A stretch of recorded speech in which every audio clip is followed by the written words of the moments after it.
queria convidar você a abrir e lermos juntos um texto que nós vamos iniciar a nossa meditação. Mateus, Evangelho de Mateus, capítulo 26, vamos ler o verso 75, e depois no capítulo 27, aqui na outra página da minha Bíblia, nós vamos ler o verso de número 3 a 5. Então, Mateus, Evangelho de Mateus, 26, versículo 75, e depois capítulo 27, de 3 a 5.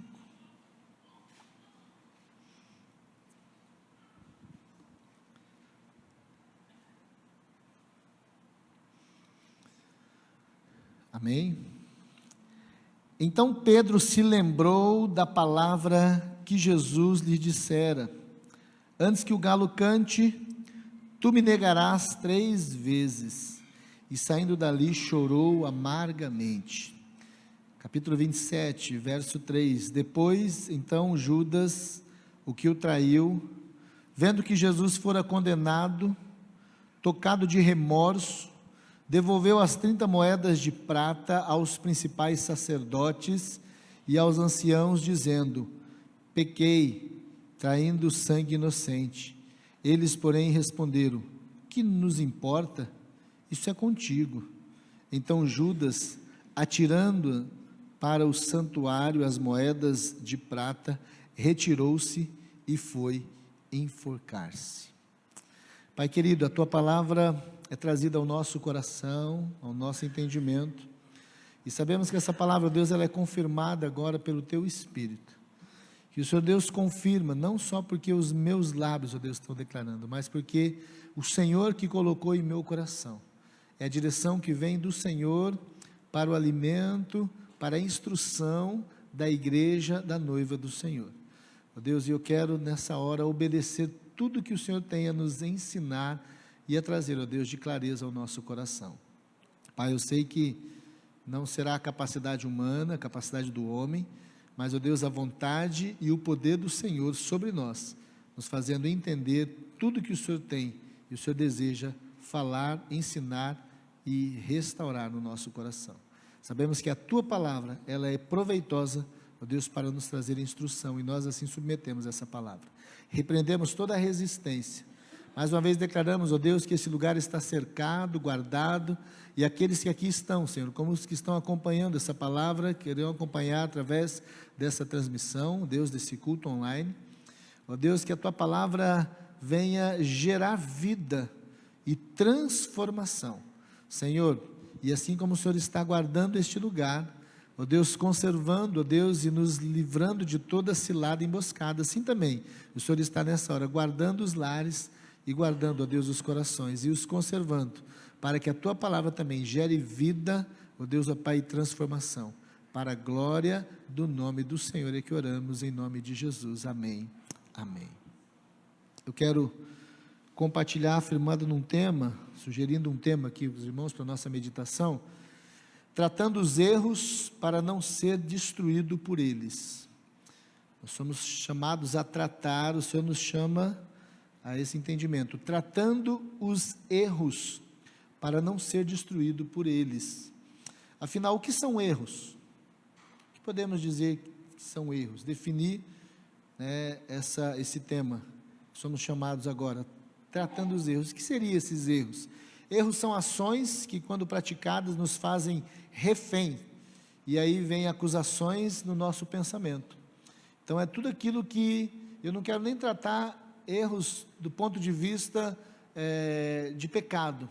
Sabemos que geralmente um erro, ele pode ser sim um pecado, mas de repente o erro, uma conduta, uma situação que eu não quero olhar ou voltar os olhos agora, usando essa palavra, mas erros são ações que nós somos induzidos, nós somos seduzidos a praticar, e aquilo que nós praticamos, nós tornamos refém com acusações. Vem no nosso pensamento as acusações assim: como eu pude fazer isso? Como eu pude fazer aquilo? Eu não sei se você já passou por uma situação assim, e de repente, depois de você ter praticado, ter feito, ter falado, né? E aí vem o inimigo das nossas almas, que esse é o papel dele, essa é a função dele, e ele age dessa maneira. Primeiro, ele induz, ele seduz, ele leva à prática, né? E aí depois vem com a acusação, e aí vem aquele pensamento: como eu pude fazer aquilo? Por que eu fui fazer? Um outro pensamento: eu deveria ter prestado mais atenção, eu deveria ter pensado mais, eu deveria ter resistido. E isso é o que nós entendemos sobre erros, são ações que nos levam a práticas que nos fazem refém, tornamos reféns daquilo. Se pudéssemos, apagaríamos os erros da nossa história sem pensar duas vezes, não é verdade? Quantos erros nós temos aí, e na verdade o Senhor não permite que seja apagado, Ele apaga o domínio, né? A palavra deixa bem claro que o pecado não terá mais domínio sobre vós, mas os erros que nós praticamos, você vê, mas por que Deus, algumas pessoas perguntam, mas como que Deus registra na Bíblia o erro de Abraão, expondo o coitado do homem, né? Ou talvez o homem estava tão, mas isso é para mostrar que ele era limitado a erros, né, a falhas, e foi tratado pelo Senhor. E tantos outros, o erro, né, de Davi, como Davi errou, e o Senhor expôs. Na verdade não, o próprio erro, a prática que ele causou, que ele fez, que ele realizou, que o expôs. Deus apenas relatou, porque Deus não nos ama porque nós somos perfeitos, Ele nos faz perfeito, Ele conhece as nossas limitações. Então, se nós poderíamos, né, pudéssemos, nós poderíamos e gostaríamos de apagar todos os erros da nossa história, mas não dá, né? Os erros, eles são dolorosos porque eles mexem com o nosso interior, nos acusando, e depois de descoberto, ele vai mexer com a imagem, com a nossa imagem, diante das pessoas. Eu não imaginava que o irmão fulano era capaz de fazer o que ele fez. De repente o irmão estava bem, e aí acontece uma situação. Eu me lembro que aconteceu aqui na igreja, um irmão, um homem de Deus, e de repente aconteceu uma falha, uma fraqueza que ele tinha, uma luta que ele vinha, né, naquela luta de buscar libertação, e de repente o inimigo, como especialista e desejoso em nos expor e nos envergonhar, aquele irmão, certa vez, ele acabou sendo visto, né, no meio daquele embaraço que o ainda mantinha preso. E eu me lembro que depois, conversando com um dos irmãos que presenciaram toda a cena, e eu já conhecia um pouco da situação, e a gente estava orando com aquele irmão para que ele vencesse, para que ele pudesse vencer aquela luta. Eu me lembro que aquele irmão chegou e falou assim: eu não imaginaria, eu não estava imaginando, jamais ia imaginar que o irmão fulano era capaz de fazer isso. Eu não vou falar nem o nome nem a situação, né, só usando como exemplo. E eu pude conversar com esse irmão dizendo: olha, querido, nós somos sujeitos a falhas, isso não é justificativa de manter uma vida, né, toda cheia de lama, quer dizer, de pecado, de comportamentos errados, mas é assim, o erro, ele mexe primeiro no nosso interior. Eu me lembro que aquele irmão, ele falava que como começou essa situação na vida dele, e eu só vou colocar aqui para os irmãos entenderem como começou a situação. Ele tinha um problema na área da bebida, e ele ele foi seduzido a usar da bebida, como o inimigo ele é astuto, começou a usar a bebida, receitado por alguém, como um medicamento. Onde já se viu isso? O álcool. E isso tornou um laço na vida dele, tornou uma cadeia na vida dele, e isso levou a ter tempos de estar envergonhado. Aquilo mexia com o interior. Eu via realmente que era uma pessoa que gostava, que desejava, que havia um desejo de servir muito ao Senhor, com sinceridade, uma pessoa que orava, mas olha, durante muito tempo ele não conseguia se livrar, e não somente aquilo mexia com o interior, mas acabou depois de descoberto, mexeu com a imagem. E eu, conversando depois com esses irmãos, eu disse: olha, eu queria pedir um negócio para vocês. Eram 2 irmãos, ainda jovens ainda. Eu falei assim: eu quero pedir algo para vocês. O que vocês viram, não estou dizendo que eu sou advogado, mas eu quero pedir como pastor, não acusar, mas diante do Senhor, se o Senhor permitiu que vocês soubessem disso, dessa fraqueza, é para vocês orarem. E eu falo isso, irmãos, porque eu me lembro que uma vez o inimigo querendo destruir a minha vida, colocando amizades que não estavam cooperando em nada, me induziram também a um dia onde nós fomos comemorar um determinado aniversário. Você sabe que essas amizades, como elas são, e naquela comemoração, na minha casa, nunca tivemos prática de beber, nós nunca fomos ensinados a nada, nós não temos o hábito em casa, fomos ensinados a nem beber vinho.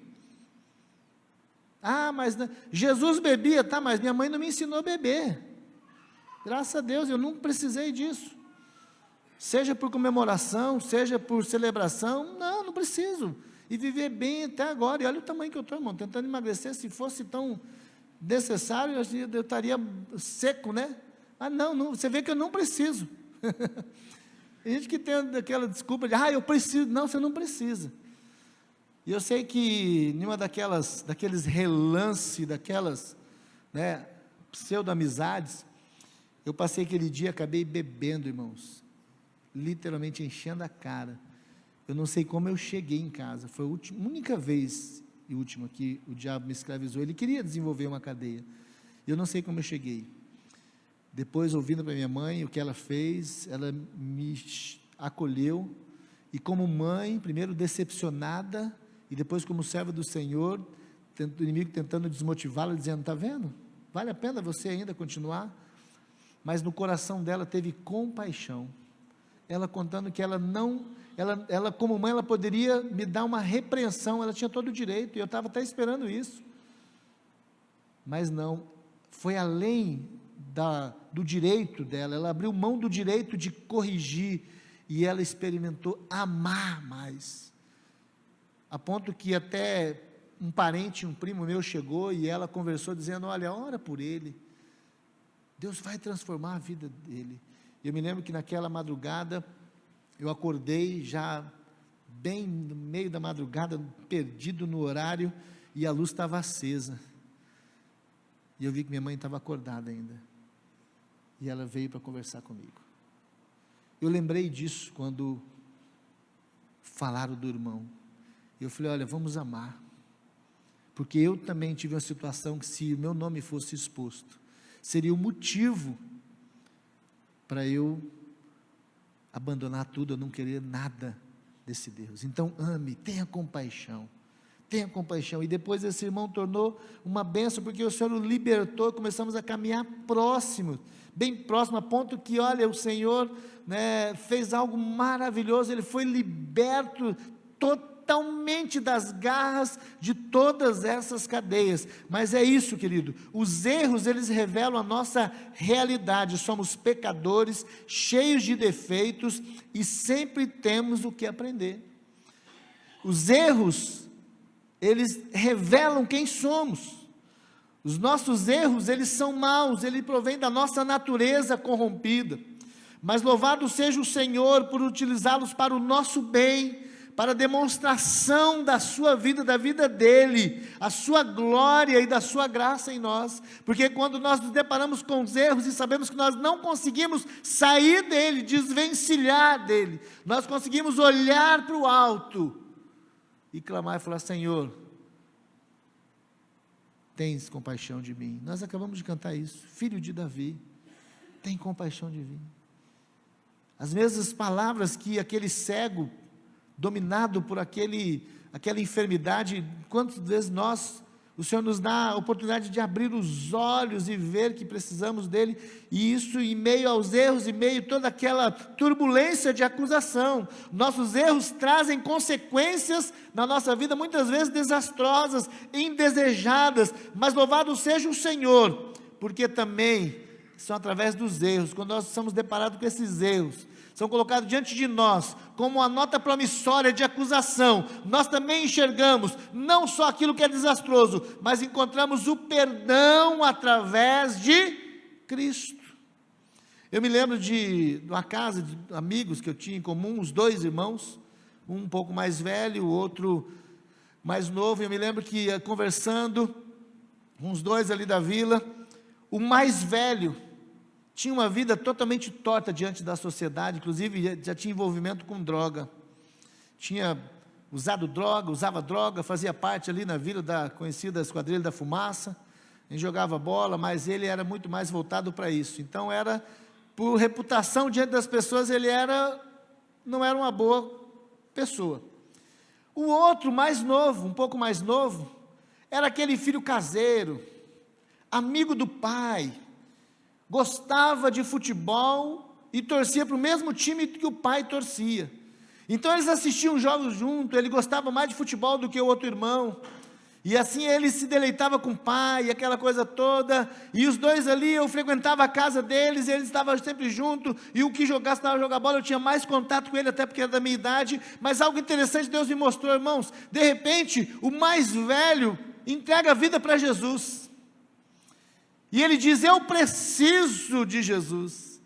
Ele queria se ver livre daquele domínio das drogas, ele não queria ser conhecido como alguém que era dominado pela maconha, e por todas essa estratégia do diabo de destruir as vidas. Mas o mais novo, quantas vezes eu convidava: vamos ao culto, vamos lá fulano, vamos lá, vamos participar, Jesus tem algo na sua vida. Ele falou assim: não, mas eu sou um bom filho. Ele falou isso para mim: sou um bom filho, quem precisa mesmo é meu irmão, ainda bem que ele está indo.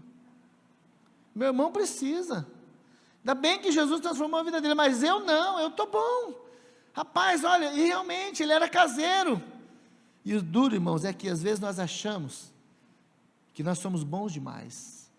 Às vezes os erros, não é que você tem que primeiro se arrebentar, errar, se sujar, se lamear, mas os erros também, eles podem ser usados quando expostos diante dos nossos olhos, quem somos, e aquilo que até as pessoas de fora sabem quem somos, ou quando estamos, ele nos leva muito mais facilmente ao perdão, através de Jesus. Os nossos erros nos humilham, mas exaltam a Jesus, o único, nos levam a exaltar o único, aquele que é perfeito, que nos ensina que somente Jesus, nele, nós encontramos a perfeição, ou a rendição dos nossos pecados. São os erros. O objetivo dessa ministração, meu irmão, talvez falando tanto em erro, não é justificar erros, ou trazer qualquer conformidade com eles, não é isso. Eu não quero, o Espírito Santo não quer isso no nosso coração, mas Ele quer nos levar a enxergar os nossos erros e a nossa vida de um outro âmbito. Às vezes nós temos apenas o costume de olhar de uma forma, e nós temos esse costume, quando vamos para o centro da cidade, nós usamos o mesmo caminho o tempo todo, dificilmente mudamos. Temos uma rota, às vezes a outra rota ela é mais curta, mas eu já estou acostumado, Às vezes eu vou no mesmo mercado, e o outro é um pouquinho mais abaixo, eu tenho que gastar um pouquinho mais de sola de sapato, ou talvez de combustível, mas eu vou ter uma economia muito maior, mas eu estou acostumado, quando eu vejo eu já estou ali dentro daquele outro, é o costume, são os costumes, e na verdade o Senhor quer nos levar a enxergar de um outro âmbito, assim como nos bons exemplos são dignos de ser imitados, os maus exemplos precisam também ser evitados, mas ambos, tanto bons quanto maus, nós vamos aprender. Há uma diferença em aquele que quer aprender com os erros dos outros, ou também aprender com o ensinamento de outros, ou aqueles que continuam errando o tempo todo, e nem aprendem com seus próprios erros. E eu quero observar com você acerca da traição de Judas, e a negação de Pedro, o que esses erros nos ensinam, o que nós vamos aprender com esses erros. Nós temos vivido um tempo, e eu quero confessar aos irmãos que o que tem incomodado o meu coração, tem sido esse comportamento de maré mansa que a igreja está vivendo, como que tudo estivesse tranquilo. E o pior é que resultado nenhum significativo de vidas sendo transformadas tem acontecido. Passamos agora por um momento difícil, e era para que a igreja, quando tudo começou, eu me lembro lá atrás, quando nós ouvíamos muitas pessoas dizendo: que saudade, porque a igreja está fechada, porque isso, e hoje,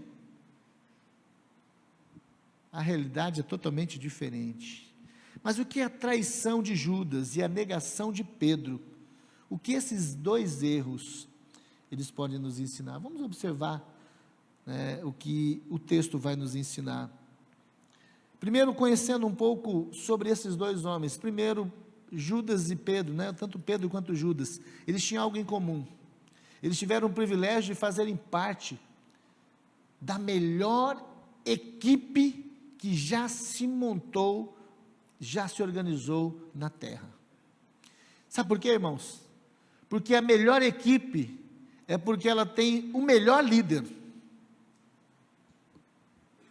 Nem as pessoas sejam as melhores, mas quando se trata da liderança. O melhor líder que já se pisou nessa terra, o líder, o homem que escolheu esses dois para caminhar. Eles tiveram o privilégio de não só ouvir os seus ensinamentos, como verem a sua prática, ouvirem a sua voz, comerem da mesma comida, viverem no mesmo caminho, andarem quilômetros juntos, dormir no mesmo lugar. Mas eles cometeram erros. Erros que nos levam a olhar para a nossa vida e ver que nós podemos tomar o cuidado. Porque se não forem tratados os erros da nossa vida, eles nos levarão à morte. Mesmo andando o tempo todo da nossa vida, talvez na aparência, dentro de uma igreja. Porque Judas viveu os últimos 3 anos e meio da sua vida, e o seu final foi triste. Demonstra que nenhum dia dos últimos 3 anos e meio fizeram diferença na sua história. Ele era um homem perdido, ele continuou um homem perdido, e ele morreu um homem perdido. E às vezes nós somos assim. Queremos achar que o fato de nós virmos aqui e usarmos alguma dessas cadeiras aí, nós somos santificados só pelo fato delas estarem aqui dentro, que nós chamamos como um lugar santo. E esse lugar ele torna santificado quando a igreja se reúne e adora o Senhor. E quando o coração está na presença do Senhor. Mas essa cadeira não é mística. O espiritual é o que está agindo aqui. É o Espírito Santo de Deus. Agora, se ele não tiver acesso ao coração, vou usar uma palavra aqui, me perdoe, não são as suas nádegas na cadeira que vai te deixar santo. Não são as nossas. Precisamos permitir que Deus trate os nossos erros. A igreja de Jesus precisa ter os seus erros expostos diante dele. O Senhor quer que a gente entenda por que ele apresenta o que Davi fez, o que Abraão fez, o que o próprio Pedro fez, o que os outros apóstolos fizeram, o que os homens, por que ele apresenta? Porque ele trata. Ele trata. Aquele que quer esconder, ele quer viver na aparência. O que nós aprendemos, irmãos? Versículo 27, capítulo 27, verso 5. Tratando os erros, cuidado, o caráter corrompido é veneno para a alma. O versículo número 5 do capítulo 27 de Mateus diz: então Judas, atirando para o santuário as moedas de prata, retirou-se e foi enforcar-se. A morte de Judas Iscariotes é registrada em Mateus capítulo 27, de 3 a 5, como nós lemos. Também em Atos, no capítulo 1, no verso 18, e antes de morrer, Judas ainda esboçou um tipo de remorso, quer dizer, de lamento, uma pseudo-expressão de arrependimento. Na verdade, ele quis que todos reconhecessem por ele. Ele até quis tentar, na sua aparência, coisa que é inerente da carne, vivermos na aparência. Ele já tinha vivido tanto na aparência, que no momento que ele mais precisou ser transparente com ele mesmo, ele não conseguiu. Por quê? É o costume do erro. Hoje nós temos, se você for olhar, um número muito maior de pessoas fora do reino, fora da igreja. Sabe por quê? Não deixaram erros serem tratados, mas todos têm uma lista de culpados. É ou não é verdade? Quem que Judas estava apresentando como culpado aqui? Os principais sacerdotes. Vocês me induziram a trair. Só que a resposta que ele teve daqueles homens que já tinham maquinado, a maldade havia no coração deles, é: esse negócio é com você, esse negócio é contigo. Sabe o que eles estavam dizendo? Se fôssemos parafrasear: você andou 3 anos e meio com ele, e você não sabia que ele era inocente? Você não sabia que ele era Deus? Tem gente que anda 10, 15, 20 anos, 5 anos e fala: não quero mais, e começa a apresentar a lista. E o pior é que age da pior maneira possível. Queridos, antes de morrer, ele esboça um tipo de remorso. Ele procura aqueles homens para devolver as moedas, assim: vou desfazer o negócio, comprei um carro, mas a lei do consumidor diz que se tiver algum problema, eu vou lá e devolvo, então eu vou desfazer o negócio, vou desfazer. Não, não tem negócio desfeito aqui. O que está feito, está feito. O que foi feito, foi feito. Sabe por quê? O que foi feito entre Judas e os sacerdotes demonstra quem ele era. No entanto, que a trajetória dele seguinte mostrou quem ele era durante todo o tempo. Mateus apenas relata o seguinte: retirou-se e foi enforcar-se. Já Lucas, um historiador, no livro de Atos, ele fornece alguns detalhes sobre esse momento, de acordo com a descrição de Pedro, o que Pedro narrou. E ele diz que Judas Iscariotes, no capítulo 1 de Atos, versículo 18, e precipitando-se, rompeu-se pelo meio, e todas as suas entranhas se derramaram. Conta que foi uma morte trágica. A lei do enforcamento foi algo assim que, quer dizer, Pedro narra, essa narrativa de Lucas, né, em Atos, demonstra que ele se precipitou, quer dizer, que ele se lançou, que ele estava com tanta raiva dele e remorso ao mesmo tempo, ele não conseguia se desvencilhar daquilo que o dominava, que era a prática de erros e erros e erros, que o levou ao momento mais trágico da sua vida, as situações duras, que realmente o impedia de voltar. E considerando essas referências bíblicas, em que Judas ele é mencionado, nós podemos também perceber que ele reunia algumas características que demonstravam que o seu caráter era duvidoso. Havia nele uma dúvida no caráter, quando nós vamos analisar, talvez olhando um pouco pelas lentes da psicologia, e eu não quero aqui demonstrar como aquele que avalia as pessoas, mas aquilo que já foi apresentado como estudo, nós vemos que havia muito forte na vida dele uma linha de hipocrisia, uma linha de egoísmo, de soberba, avareza, inveja, cobiça. Tudo isso é visto numa avaliação a vida desse homem. Um homem hipócrita, um homem soberbo, um homem avarento, invejoso. João identificou em poucas palavras como sendo uma pessoa mentirosa, enganadora, gananciosa e capaz de roubar. Lá no capítulo de número 12 do Evangelho de João, no versículo 6, depois daquele encontro, daquele momento maravilhoso em que Jesus é ungido antes da sua morte, por aquele unguento raríssimo, caríssimo, e ele fala: por que não vende? A hipocrisia dele, dá aos pobres. Por que não faz isso? Ele sempre tinha uma palavra de querer corrigir o outro, de querer impedir, de querer arrumar a adoração do outro, não, porque a adoração daquele, a sua adoração, sendo que é algo espontâneo da pessoa, com liberdade, mas ele com a sua atitude de hipocrisia, ele sempre queria demonstrar que era dele, e ele era egoísta, porque ele queria tudo para ele. E olha só, isso disse ele, diz João, porque tivesse cuidado com os pobres?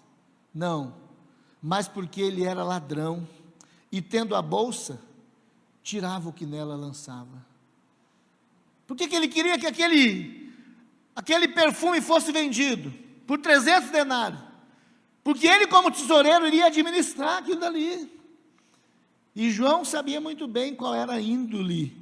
Ele que ficava, mas Jesus disse, sim, isso não afeta, isso não desfaz a soberania, o governo e o poder de Jesus. Muito pelo contrário, demonstra, eu quero que você entenda, os erros demonstram a nossa natureza caída. Se nós continuamos ainda na prática de escondê-los, de praticar, achando que nós estamos escondendo, sim, dos outros. Talvez Judas não soubesse que João sabia que ele era ladrão, que já tinha visto ele roubar, mas ele não era de confiança daqueles homens. E ele achava ainda que Jesus também não soubesse. Lógico que Jesus sabia. Tem gente que vive uma prática de erro e acha que Jesus não sabe. Talvez eu não sei, querido, e eu não preciso saber. Mas saiba de uma coisa, Jesus sabe quem somos. Jesus sabe. Além disso, Judas Iscariotes, ele era uma pessoa dissimulada. Aí você fala, pastor, mas hoje é o dia de a gente bater no Judas? Sabe de aleluia? Não. É dia de entender o que realmente passava por ele, a natureza dele caída, a tendência daquela natureza é a mesma tendência nossa. Ele era um homem também, como diz aqui, dissimulada. Quando Jesus disse que havia entre eles um traidor, Judas foi tão frio a ponto de dizer, lá em Mateus capítulo 26, no verso 25, diz assim, acaso sou eu, mestre? Brincadeira, né, irmãos? Mas será que só esse homem que existiu na terra? Não, irmãos. Há muitos que faz parte de uma natureza caída. A história de Judas Iscariotes é um retrato de um homem em sua própria natureza, completamente perverso, apto de ser instrumento nas mãos do diabo. A soberba que dominava o coração de Judas o impediu de arrepender-se, por isso ele foi descrito por Jesus como filho da perdição. Havia uma soberba no coração dele. Eu era o tesoureiro, eu sempre andei, por que ele não foi atrás? E algumas pessoas assim, por que Jesus então não foi atrás de Judas? Por que o Deus não foi atrás de Judas? Por que o pastor não vai atrás de mim? Não foi atrás do fulano? Muitas vezes não é que alguém tem que ir atrás de você, nós temos que ir atrás do Senhor. Nós temos que tomar cuidado com a soberba, irmãos. E olha só, em João capítulo 17, o próprio Jesus ora e cita o próprio cidadão, dizendo assim, quando eu estava com eles, guardava-os no meu nome, que me deste, e protegi-os, e nenhum deles se perdeu, exceto o filho da perdição, para que se cumprisse as Escrituras. Ele não quis arrepender. Nós temos que tomar cuidado, porque o erro, ele pode ser como aquela coceirinha, daquela enfermidade, chamada bicho geográfico, assim que eu conheço. A coceirinha do bicho de pé, quem já teve bicho de pé? Aquela coceirinha que você, quando você deita então, né? Você dorme coçando. No início é bom, mas deixa inflamar. Não tira não. É bicho, irmãos. É bicho. Assim são os erros. Soberba dominou o coração daquele homem. Mas o Senhor nos ensina acerca do erro, cuidado, o caráter corrompido. Ele é veneno para a alma. O final desse homem que alimentou o erro, que viveu, teve a oportunidade de ter a melhor companhia que essa terra conheceu. O melhor discipulador, mas ele não quis, porque o que era mais forte no seu coração eram os erros. Ele tinha um caráter corrompido, a sua alma estava envenenada, o seu coração estava totalmente destruído e não conseguia enxergar o Senhor. Por isso o texto diz que retirou-se e ele foi enforcar-se. Ele se destruiu com os seus próprios erros. Nós temos que observar como que está o nosso coração. Tenho certeza, irmãos, que naquele dia do julgamento, não somente este, mas muitos chegarão com desculpas, até mesmo acusando Jesus de injustos e tantas coisas. E o que o Senhor nos traz hoje é que tudo começou de uma forma muito sutil na vida dele, assim como começa na nossa. Mas é a cultura do não ter nada a ver. É o costume de usar palavras no momento em que eu estou com raiva, que não importa, a justificativa não, mas eu estou com raiva. E esquece que a Bíblia deixa bem claro que a boca fala o que o coração está cheio. Se da sua boca está saindo palavrão na hora que você passa por pressão, é porque o seu coração ainda não está cheio de Cristo, está cheio de imundície. Se a sua mente ainda está cheia de pornografia, você precisa limpar a sua mente. Está cheio de avareza. Se você ainda tem a cultura de guardar os erros, tome cuidado, meu irmão, porque isso vai deformando o caráter, e vai fazendo um caráter deformado, e um caráter deformado, corrompido, ele torna um veneno para a alma. Nós temos que tratar os nossos erros, nós temos que aprender a ser quebrantados. O Senhor não traz uma proposta para você ser perfeito. Quando você olha para Jesus, a palavra diz: sede vós perfeitos, como é perfeito o vosso Pai que estás nos céus. Mas é nele, eu estando nele, não de mim mesmo. E às vezes nós queremos nos justificar, que nós sabemos, que nós podemos, que nós entendemos, que temos entendimento disso ou daquilo, e na verdade nós estamos guardando embaixo do tapete a sujeira que precisa ser exposta diante do Senhor. Mas entendemos um pouco mais ainda, não só acerca do erro de Judas, a traição, mas e a negação de Pedro? O que nós aprendemos? O que o Senhor nos ensina acerca de erros, que também foi um erro?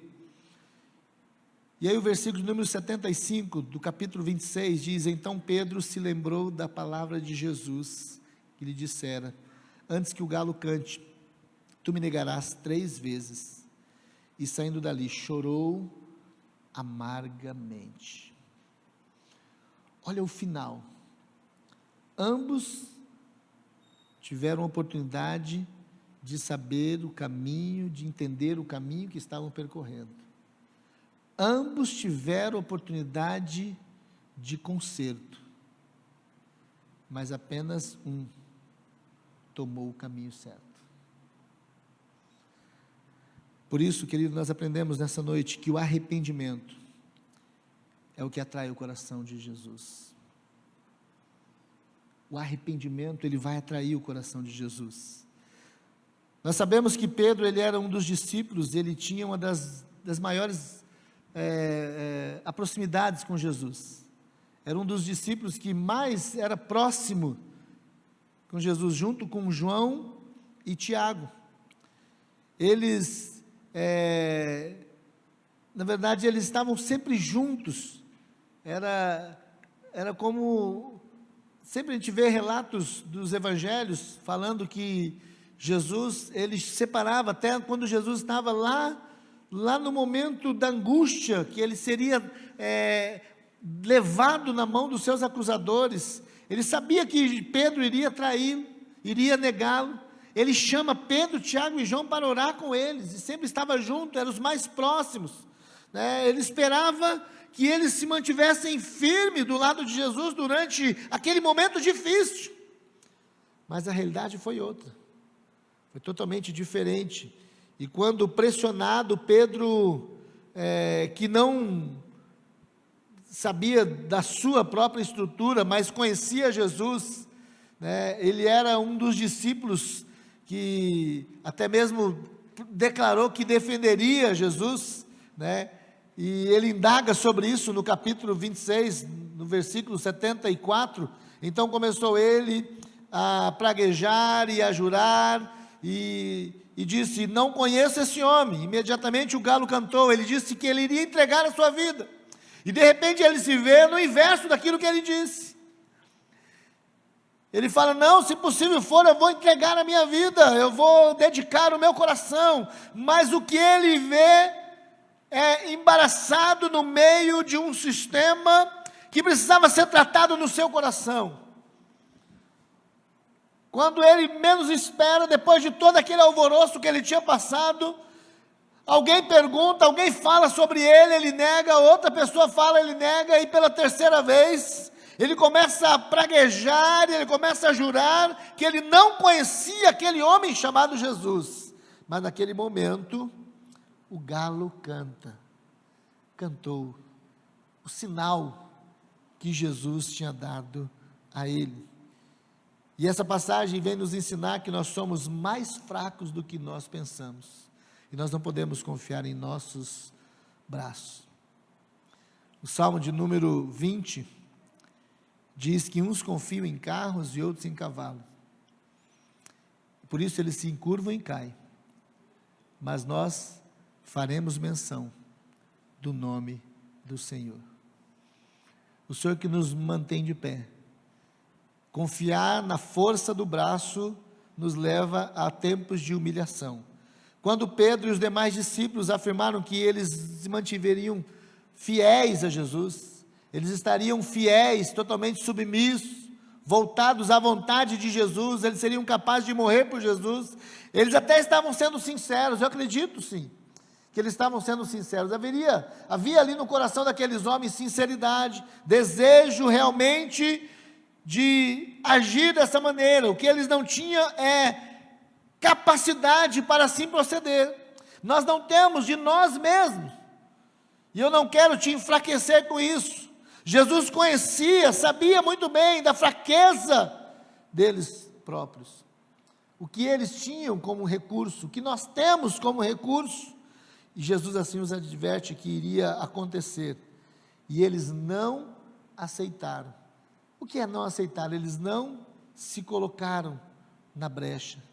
E às vezes isso acontece conosco, quando vem um recado do Senhor, um aviso, um alerta. A todos os domingos Deus tem passado, pelo menos aqui, ministrações, e você hoje tem a oportunidade na sua casa também meditar na palavra, ouvir uma palavra, mas o que nós encontramos a cada dia que passa, as pessoas vivendo literalmente como os dias de Noé,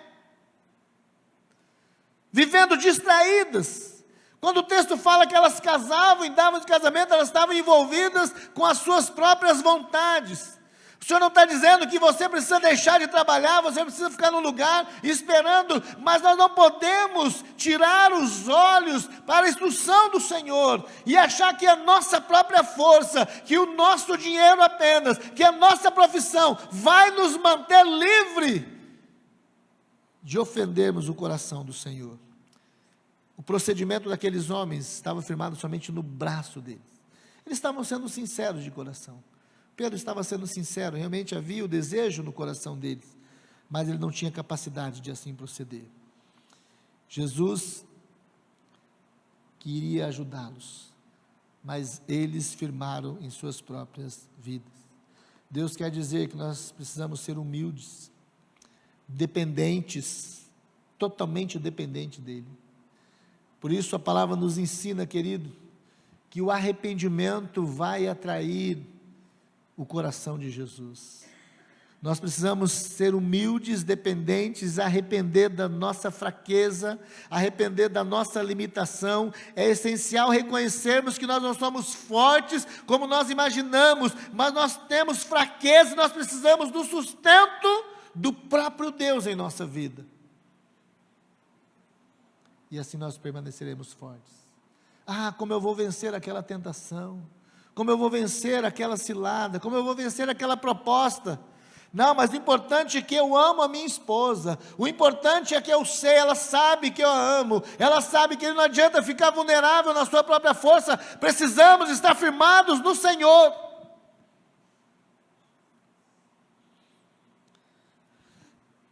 Paulo declara em 2 Coríntios, no capítulo 12, no versículo 10, porque quando sou fraco, então aí é que sou forte. Paulo está falando da fraqueza porque ele entende quem ele era. E ele sendo fraco, aonde ele era fortalecido? Fortalecido no Senhor. Quando nós reconhecemos a nossa fraqueza, acabamos nos esvaziando de sentir que nós somos autossuficientes, assumindo a nossa dependência de Jesus, e assim nós abrimos ação para que o Espírito Santo, de maneira que o poder de Deus se manifesta na nossa fraqueza. Pedro, ele achou que ele era suficiente para ir com Jesus até a morte, e quando ele viu aquele alvoroço, todos tentando buscar, Jesus sendo carregado pelos soldados, ele já arranca a sua espada, ele já quer arrancar a orelha, ele arranca a orelha daquele soldado, Jesus coloca novamente no lugar, e ele vê que torna um momento tenso, e ele foge, os discípulos fogem, porque eles também tinham dito, nós também iremos contigo. Você quer conferir, querido? Versículo de número 35 do capítulo 26, e disse-lhe Pedro, ainda que me seja necessário morrer contigo, de nenhum modo te negarei. E todos os discípulos disseram o mesmo. Pedro fala, se preciso morrer, eu vou morrer por ti. E os demais fizeram um coro, nós também, nós também, nós também, nós também vamos. E não ficou um, né? Na verdade ficou só João, ficou um. Jesus é preso, vai para o momento do julgamento, e Pedro lá no meio daquelas pessoas, ele nega, ele ouve o galo cantar, depois dele dizer, eu não conheço esse homem. Pedro, ao ouvir o galo cantar, se lembrou que Jesus havia falado, e o texto fala que ele começa a chorar. Irmãos, há uma diferença quando nós guardamos a palavra do nosso coração, é que ela expõe em nós os erros que precisam ser confessados. Eu costumo dizer, se a palavra ela entrar no seu coração, e ela não gerar um incômodo, ela não doer, alguma coisa está errada. Você precisa pedir para o Senhor, eu não posso ser insensível. É sinal de uma doença espiritual. Se você começar a não sentir a sua pele queimar, você cortar, não sentir nenhuma dor, você vai achar que você é um super-homem? Você não vai no médico? É sinal de uma doença. Pode ser a hanseníase, como pode ser qualquer outra, que tira a sensibilidade. A pele nos dá sensibilidade. Tem crente pessoas que dizem servir a Jesus, mas ele não tem mais a sensibilidade do pecado, que ele precisa se arrepender. Foi roubado. Pedro ouve o galo. É o sinal que ele tinha guardado a palavra. E ele começa a chorar. O texto fala que ele chora, e o choro de Pedro traduz o seu arrependimento, a dor que ele sentia por ter negado o seu mestre, por ter negado aquele que ele amava, aquele que tinha ensinado, que tinha caminhado com ele durante aqueles 3 anos. De repente ele ouve o sinal, e ele não tinha talvez dado valor, atenção, ele não passaria por aquilo.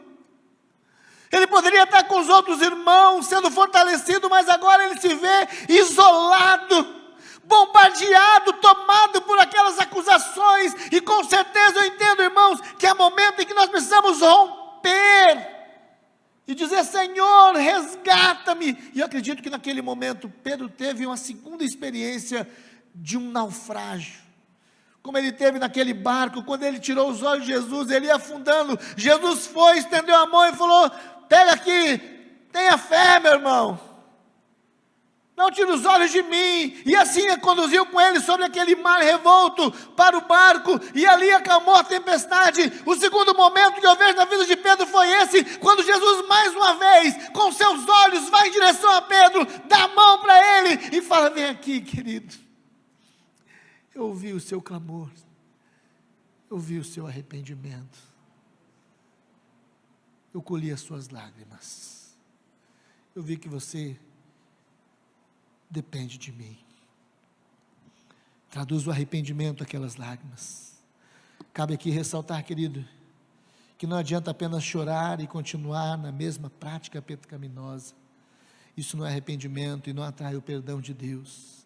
Mas Pedro chorou amargamente. Mas pastor, por que o pastor então afirma que Jesus aceitou, Jesus foi? Se você for olhar no capítulo de número 21 de João, depois que Jesus ressuscita, ele aparece algumas vezes para os discípulos, e outras vezes que ele aparece quando Pedro já tinha dito para aqueles irmãos, dizendo, olha, está doendo demais, eu vou pescar.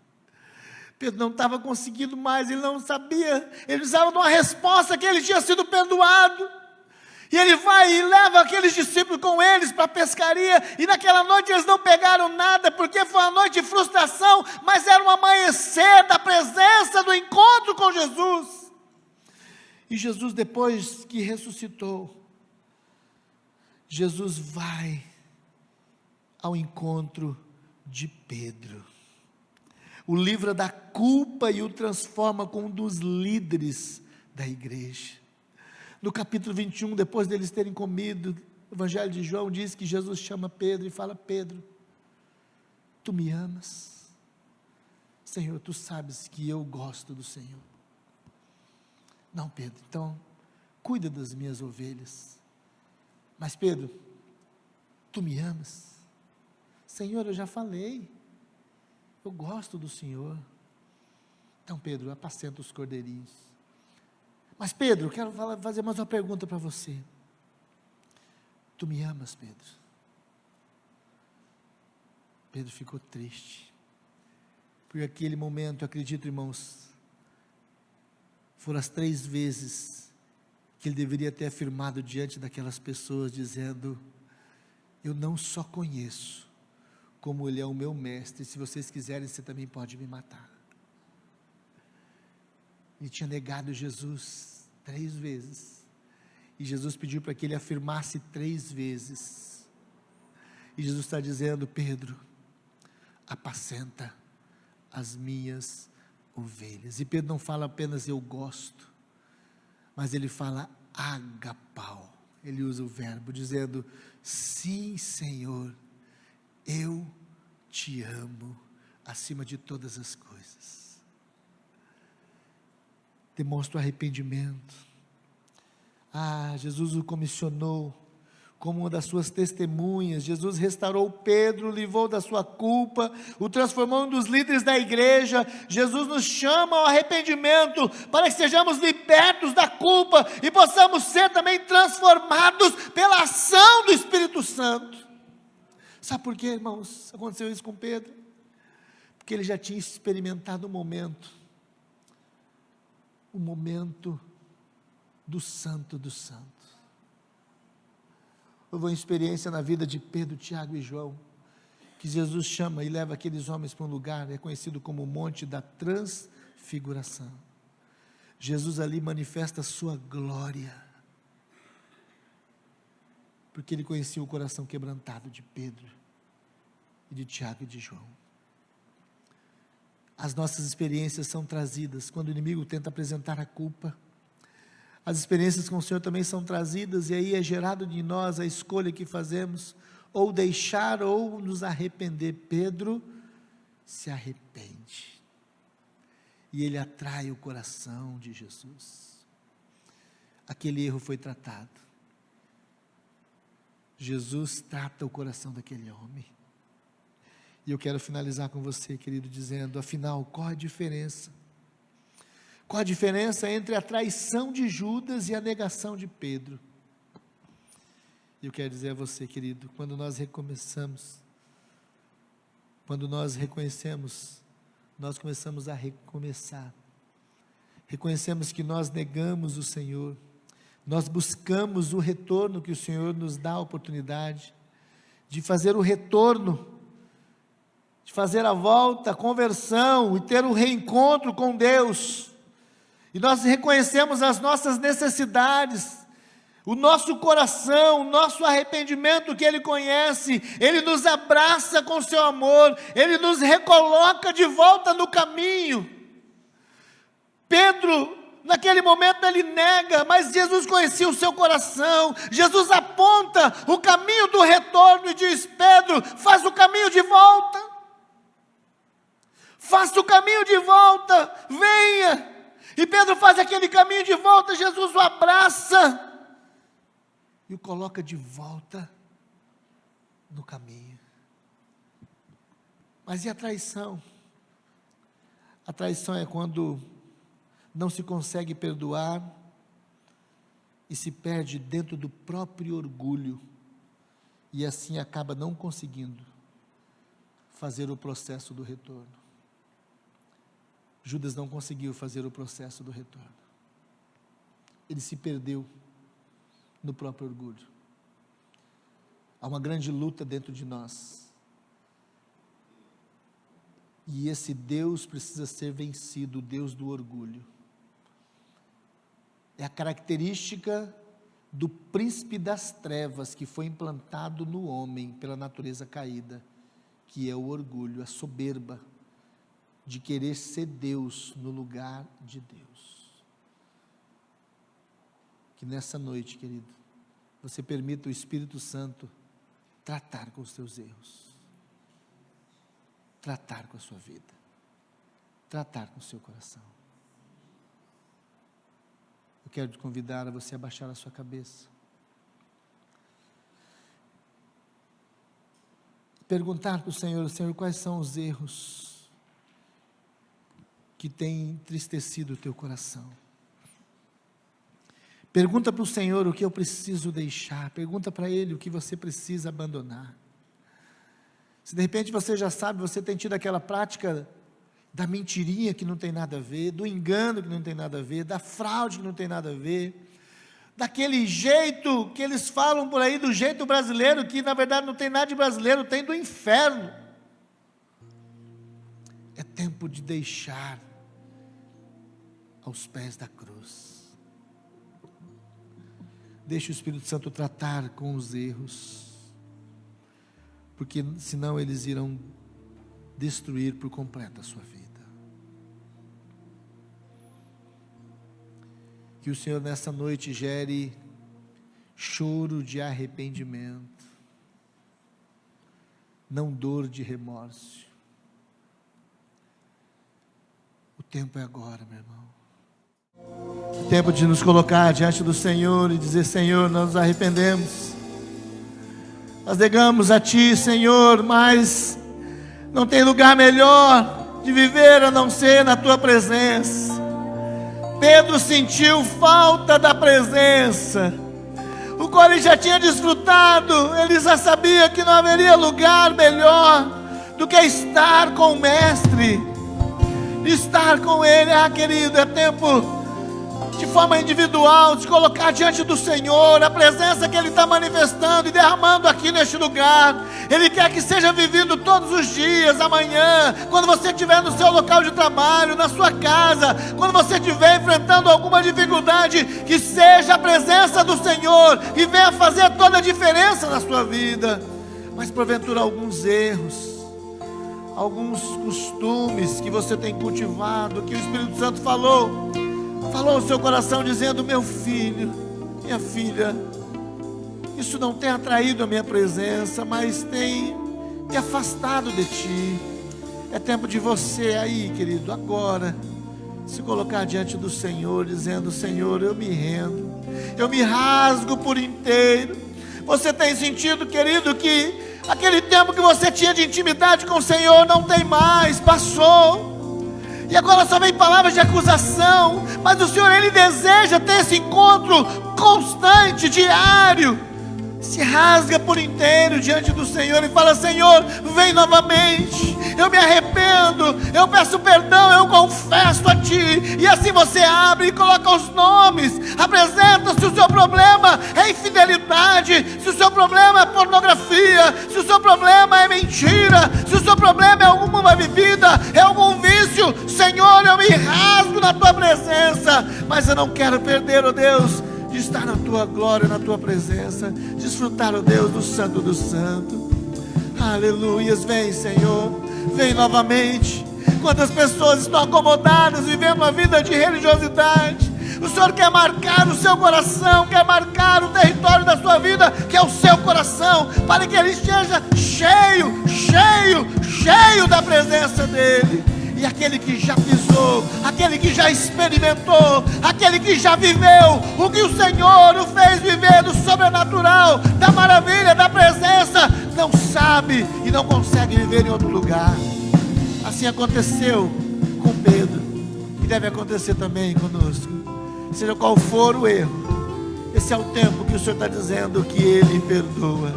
Ele está dizendo: tu me amas, tu me amas. Responda ao Senhor se você o ama.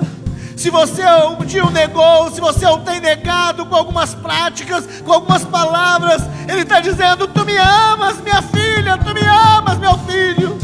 Responda ao Senhor. Responda, entrega o seu amor, o seu coração a Ele. Aleluias. Pai querido, nessa noite nós te agradecemos pela palavra de alerta, de conserto. Ó Deus, nós não queremos, ó Deus, cultivar, Senhor. Nós não queremos, ó Deus, chocar os erros, porque sabemos, ó Deus, que gera, Pai, uma corrupção de caráter. E, ó Deus, a corrupção do caráter, Senhor, traz, ó Deus, como um veneno, gera, ó Deus, uma enfermidade, ó Deus, um veneno e morte, ó Deus, para a alma. Mas nós queremos, ó Deus, viver um arrependimento genuíno, diário, constante, uma entrega total diante do Senhor. Aleluia, Senhor, nós nos rasgamos aqui, ó Deus, ó Pai, por inteiro, pedindo, Senhor Deus, vem, traga novamente, não desista, Deus, de nós. Nós submetemos, entregamos e voltamos os olhos ao Senhor. Declaramos o nosso amor por Ti e queremos viver pelo Senhor. Nos ajude, Senhor, nos ajude a vencer, nos ajude, Senhor Deus, a colocar fora todo esse domínio. E assim, ó Pai, venhamos glorificar e exaltar o Teu nome. Assim como o Senhor escolheu, separou, ó Deus, santificou Pedro, ó Deus, ó Pai, o comissionou. Assim também o Senhor está, ó Pai, realizando a sua obra nesses corações. E pessoas estão sendo, ó Deus, novamente comissionadas, ó Deus, ó Pai, sendo fortalecidas a essa obra de levar o Evangelho, a palavra de transformação às vidas, a palavra de amor, assim como fomos amados, Senhor. Em nome do Senhor, cele, Deus, as decisões. Firme, Senhor, os passos dos Teus servos e da Tua igreja. E que Campo Grande seja impactada, Senhor, como Jerusalém foi, ó Deus, no tempo em que Pedro andou por toda aquela região, e os discípulos e os irmãos, ó Deus, ó Pai, e depois a igreja se espalhou por toda parte, e ó Deus, e começou, ó Pai, a fortalecer, e a crescer, e a frutificar. E hoje a responsabilidade, ó Deus, é nossa como igreja, para que Campo Grande seja abençoado, ó Deus, seja ganha para o Senhor, em nome de Jesus. Fortaleça a Tua igreja, ó Deus, ó Pai, é a oração que eu faço, ó Deus, confirmando as decisões colocadas diante do Senhor, em nome de Jesus, amém, aleluias.